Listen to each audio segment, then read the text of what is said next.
Pat and Aunt Kitty have on-screen love affair.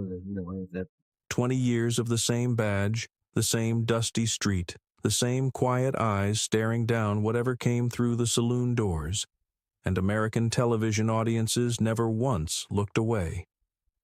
James Arness stood 6 feet 7 inches tall, carried the genuine weight of a decorated World War II combat veteran on his frame, and built a fictional Kansas frontier town so convincing that viewers treated it like a place they had actually been.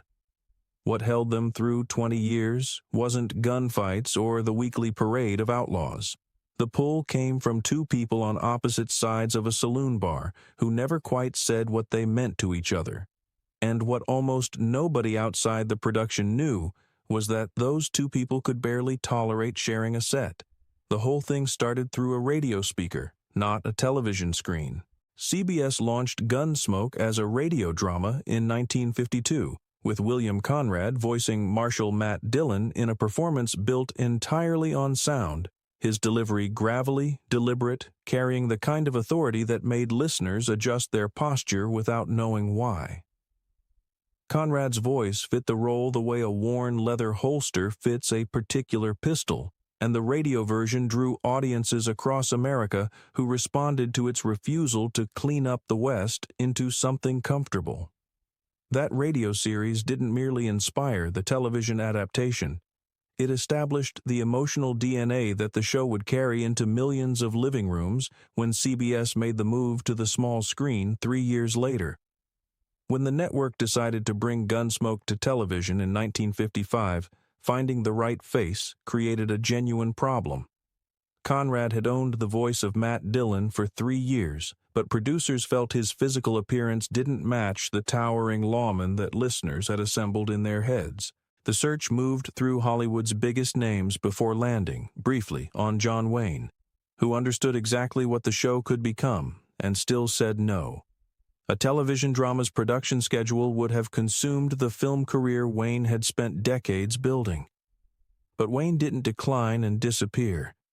He pointed the producers toward James Arness, filmed a personal introduction for the pilot episode himself, and handed one of the most enduring roles in American television history to a man who would make it entirely his own.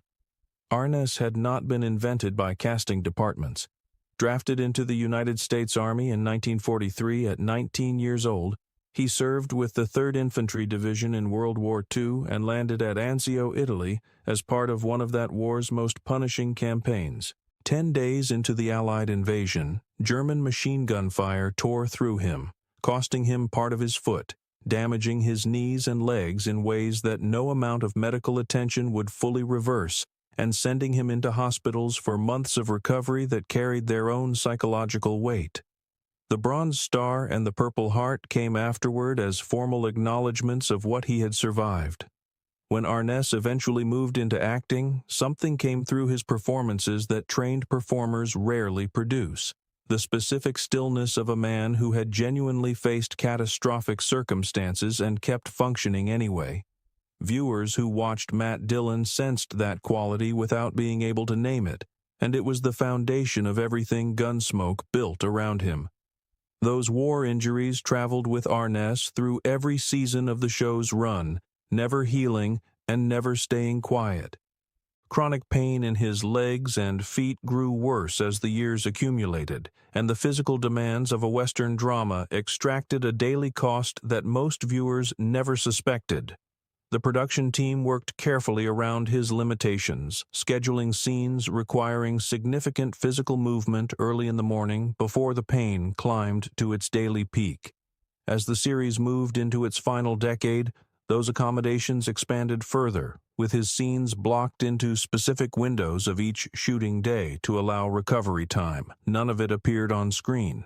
Through nearly 2 decades of identical steadiness, Arness played Matt Dillon with the same controlled authority he had brought in Season 1, not because the pain had eased, but because the discipline required to separate private suffering from professional performance was something he had learned under far more serious conditions than a television set. The ensemble assembled around Arness was matched with unusual care. Milburn Stone played Doc Adams with a gruff tenderness that made the character feel borrowed from real life. Dennis Weaver brought Deputy Chester a combination of loyalty and vulnerability that gave the show emotional accessibility Matt Dillon's stoicism couldn't provide alone. When Ken Curtis joined as Festus Hagen after Weaver's departure, audiences resisted before gradually accepting that Curtis had found something equally genuine in the role. But no casting decision shaped the identity of Gunsmoke more completely than the woman who became Miss Kitty Russell, and that decision almost went to someone else entirely. Polly Ann Young had been offered the role first and turned it down to focus on her personal life, which opened the door for Amanda Blake. On the original radio series, Kitty's profession had been presented plainly. She provided companionship for money, part of the show's unsentimental honesty about frontier existence. Television in the mid-1950s required a different approach, and CBS needed a version of the character that kept Gunsmoke accessible to family audiences. Kitty became the proprietor of the Long Branch Saloon, independent, sharp, respected on her own terms, and Blake made that version feel so complete that the radio version faded from cultural memory almost entirely.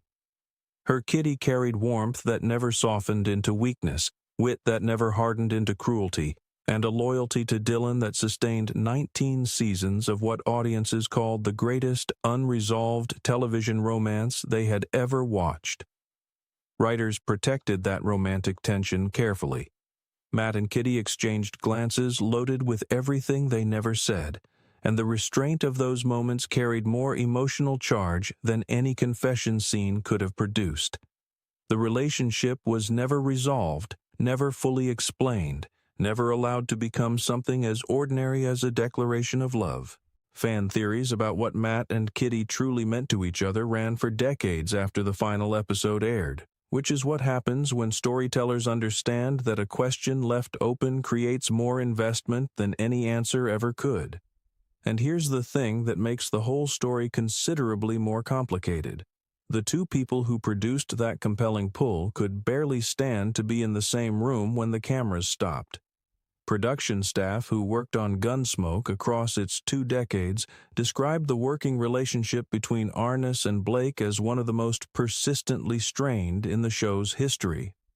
Arness privately expressed more than once that he would prefer Blake not remain part of the series. Neither actor said any of this publicly.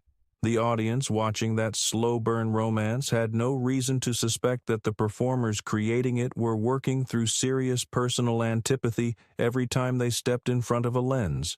The friction had multiple sources that reinforced each other over years of proximity. Arness had accumulated genuine creative authority over Gunsmoke by the mid-1960s. Script approval, input on casting, influence over the show's direction that reflected both his seniority and his status as its center. Blake matched him in conviction about her own character and her role in the show's emotional structure. Their recurring creative disagreements centered largely on how Matt and Kitty's relationship should be played. Blake reportedly pushed for more explicit emotional territory between the characters, while Arness defended the restraint that had always defined their dynamic. Directors and crew members found themselves caught between two strong-willed performers who each believed they understood the show better than the other. Temperament made everything worse. Arness kept his private life sealed away from the social atmosphere of the set, retreating to his dressing room between takes rather than engaging with the relationships that develop over long production runs. Blake functioned in almost exactly the opposite way. Sociable, warm, the kind of presence that naturally invited others toward her. She organized gatherings, cultivated relationships, brought energy to the hours between filming that Arness largely spent in isolation. Neither approach was a flaw. They were simply incompatible ways of existing in the same professional space, and 19 years of that incompatibility accumulated into something considerably heavier than annoyance. His physical suffering added a layer that neither of them could fully account for. On shooting days when the pain climbed past what stoicism could contain, Arness grew shorter with colleagues and less patient with the extended takes that their emotionally intimate scenes required. Blake, largely unaware of the full extent of his condition because he rarely discussed it, may well have read his behavior as personal rather than physiological. And that particular misreading, one person suffering quietly while another draws the wrong conclusion from that silence, damages a working relationship more effectively than almost any open confrontation. Blake's growing cultural profile through the later seasons introduced another tension. Miss Kitty had developed into a figure that female viewers claimed with particular intensity, responding to a woman of genuine agency in a genre that had almost never offered one. Blake's fan correspondence increased, magazine coverage highlighted her contributions, and the balance of public attention shifted in ways that reportedly unsettled the man who remained Gunsmoke's formal center. That silence between them was its own kind of achievement. In an industry where personal conflicts routinely become the most reported story about any production, Arness and Blake sustained the fiction of harmony with a discipline that would have been impressive for a single season and was extraordinary across 19 years.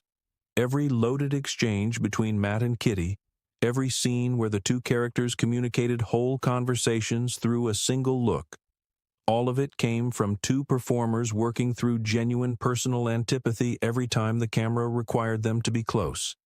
That is not a minor professional accomplishment. The show's cultural hold on American audiences was tested formally in 1967, when CBS announced its intention to cancel Gunsmoke after 12 seasons. The response from viewers was immediate and organized. Letters flooded the network, fans mobilized, and the cancellation became a cause.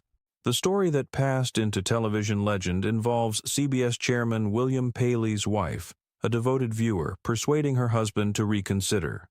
The documented result, CBS canceled Gilligan's Island instead, moved Gunsmoke to Monday nights, and the Western drama continued for another 8 years. That kind of audience intervention had almost no precedent in American broadcasting. The series evolved continuously through those additional years rather than coasting on what had already worked. It expanded from 30 minutes to a full hour, moved from black and white into color, and deepened its characters in ways that a drama satisfied with its original formula would never have attempted. The Gunsmoke that concluded in 1975 was a more sophisticated piece of television than the one that premiered in 1955, more willing to sit with moral ambiguity, and yet it remained unmistakably the same show. Blake left one season before the conclusion, departing in 1974 after 19 years, and the writers sent Kitty's character to New Orleans to explain the absence. When Gunsmoke ended in 1975, it did so without ceremony, no planned finale, no proper send-off. Most of the cast learned it was over through trade publications. Arness found out the same way. For a drama that had shaped American television for 2 decades and drawn audiences who fought to keep it alive, the ending arrived as quietly as a door closing in an empty room. Between 1987 and 1994, 5 made-for-television movies brought Arness back as Matt Dillon one final time: Gunsmoke, Return to Dodge, The Last Apache, To the Last Man, The Long Ride, and One Man's Justice. Blake was not part of those reunions. She died in 1989 at 60 years old, from complications publicly identified as AIDS-related only after her death, and her passing closed off something fans had quietly held on to: the possibility that Matt and Kitty might share one final scene. That hope ended without resolution, which was entirely consistent with how their relationship had always been defined. Arness lived until 2011, dying at 88 years old, having spent his later years along the California coastline in a life that bore almost no resemblance to the plains of Dodge City. In the interviews both he and Blake gave during the years they were both alive, they spoke about the show with genuine warmth, focusing on its place in American television history rather than offering any window into what had made their partnership difficult. The illusion they had constructed together for 19 years held even in retrospect. Gunsmoke's 635 episodes stood as the record for scripted, primetime American television drama until The Simpsons surpassed it in 2018. The characters Arness and Blake built continue finding new audiences today, viewers falling for their unspoken connection with the same helpless engagement that CBS audiences felt in 1955. The fact that it was built substantially on disciplined professional performance rather than genuine personal affection doesn't reduce it. Two people who reportedly couldn't tolerate each other in private gave American entertainment one of its most beloved unresolved romances across 20 years of weekly television. The tension between them was entirely real. It was simply pointing somewhere that nobody watching at home ever thought to look.